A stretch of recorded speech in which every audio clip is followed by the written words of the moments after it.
You are a highly creative person, and you have hundreds of different ideas for projects.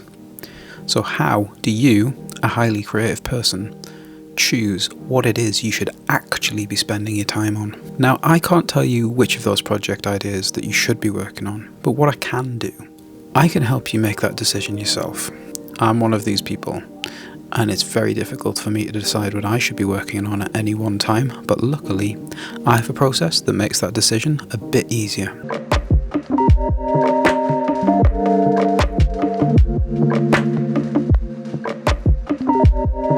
The last thing you need as a busy creative is time spent sat around wondering what you should be doing. But a lot of my best ideas come to me when I'm not able to work on them at that exact moment. I might be in the shower, I might be falling asleep, but either way, they pop into my head and they won't go away. So my absolutely groundbreaking solution is to write it all down. Write them down. Use a pen, get a notebook, write them down.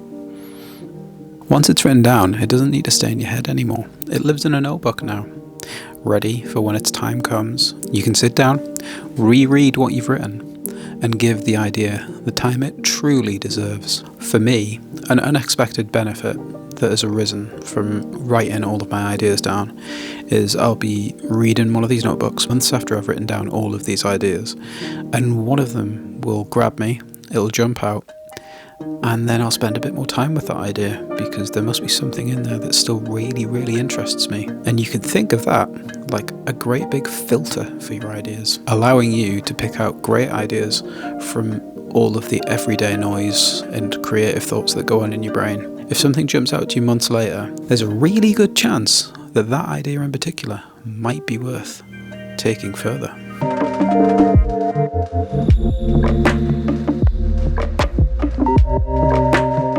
Organising and prioritising. That is the secret to getting the most from your ideas. But how do you organise your ideas, Liam? I can hear you say that. Now, personally, I have a brain that goes a million miles an hour, and I have ideas for apps, designs, products, music, businesses. And how on earth do I decide from all of those things what it is that I should work on first? So I have a kind of scoring system approach to deciding on new ideas. So if you can't decide between your ideas and what you should be doing next, try to score each of your ideas out of 5 on the below aspects. Number 1. Artistic interest. Does it fit your larger vision? In the future, you are a perfect artist. You're everything you've always wanted to be.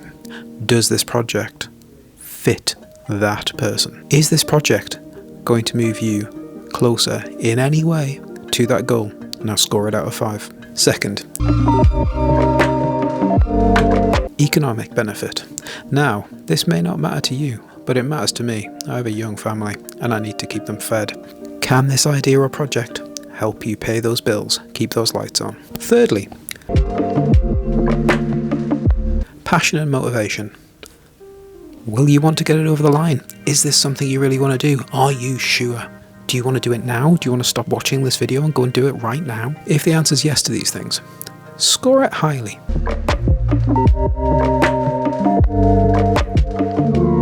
Time investment. How long will this project take? You only have so much time on this planet. Is this what you want to spend your time doing? The longer this project is likely to take, the more you should carefully consider this time investment. Score this low for large time investment and high if it's pretty quick and you could knock it out in an afternoon. Finally, your current skill level. Will your current skill level hold you back on this project? Is it going to be more difficult because you don't really know what you're doing? If your skill level will hold you back, score it low. Or, on the other hand, will starting this project and working through it help you to learn something new? If so, that would score highly for me. So let me just tell you that creating these videos, these new videos, not the tutorial ones I made before, this project scored pretty highly for me across all of those different aspects. And for me, that made this worth doing. Once you've scored each of your ideas as honestly as you can, you'll have a much clearer picture of what it is that you should be starting to work on.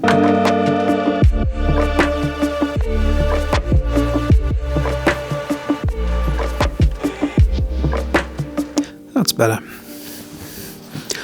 Okay, so you've written your ideas down, you've scored them honestly and fairly. Finally, you need to commit to the idea you've had, you need to commit to completing the idea once you've started it, and you need to commit to only working on one idea at a time. This is especially important advice if these are projects you're doing in your personal time that aren't work. So a quick way to end up with a lot of half-finished projects is to not finish those projects once you've started them. And if you already have a job and you have limited time to spend on something, it becomes even more important to see these things through. Committing to one idea is not an easy thing to do, but I can tell you from my personal experience, it's where I've seen the best results. The fourth and final step I'm going to talk about is documenting your ideas. Now, I'm quite comfortable telling you that this is the area that I find the most difficult to do. I'm just really bad at it. Once I've completed a project, the last thing I want to do is go back and look at it, because I've spent loads of time on it already and I already know it inside out. So why do I want to go back and spend more time looking at it? Once I've completed a project, I just want to be on to the next thing as soon as possible, because I'm excited about the next thing and I'm much less excited about the thing that I've just done. One of the hard lessons that I've had to learn is if you don't document an idea or a project, it can very easily and quickly get forgotten. And if it's forgotten, that's time you've spent that isn't then pushing you forward. If you're forgetting the projects and ideas that you've completed, that just means that when you need something from one of those projects, you're going to have to go back and relearn it. Another thing is that in reflecting on your projects, you get a lot more out of them than you would if you just move on to the next shiny thing. You'll learn what it is that went right, what it is that went wrong, and you'll end up cementing lessons in your brain that'll end up meaning that you get faster, you get better, you will get more creative in the future because you remember how things were done. If your project is something that you're looking to do professionally at some point in the future, well-documented work is going to make that portfolio creation that you're going to have to do that much easier. If you have well-documented projects, all set out nicely, you've got the good screenshots, you've written notes on everything, when you come to make that website, that is just going to go so much quicker.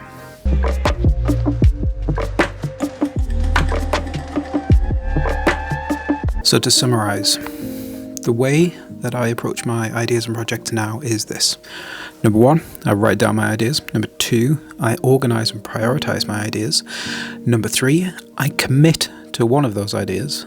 And number 4, I document my project as I create it. So that might seem pretty simple and pretty straightforward and just good common sense, but I still struggle to stick to it. When I do though, I think it does work really well for me, and hopefully it would work for you too. Okay, that's this week's video. If you've enjoyed it or got anything out of it, a like and a subscribe would be sick. Cheers. Bye.